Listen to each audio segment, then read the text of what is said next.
రాములన్న 22వ వర్ధంతి సభని నాడు జరుపుకుంటా ఉన్నాం.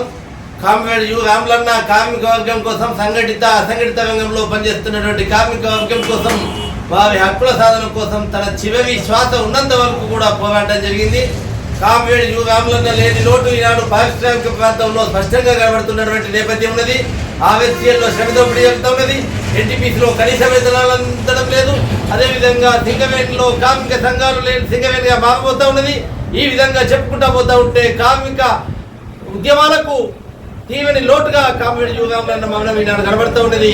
కామ్రేడ్ యు రాములన్న ఆశయాలను ముందుకు తీసుకెళ్లి బలమైనటువంటి కార్మిక వర్గ పోరాటాలు నిర్మించడమే కామ్రేడ్ యు రాములన్నకు మనం ఇచ్చేటువంటి ఘనమైన నివాళి. ఈనాడు మోడీ ప్రభుత్వం అనుసరిస్తున్నటువంటి కార్మిక ప్రజా వ్యతిరేక విధానాలపైన కామ్రేడ్ యు రాములన్న అందించినటువంటి పోరాట స్ఫూర్తిని అందుకొని లేబర్ కోడ్ల వ్యతిరేకంగా బలమైనటువంటి కార్మిక పోరాటాలు నిర్మించాలని, కామ్రేడ్ యు రాములన్న ఆశయాలను ముందుకు తీసుకెళ్లాలని ఈ సందర్భంగా పిలుపునిస్తా ఉన్నాం.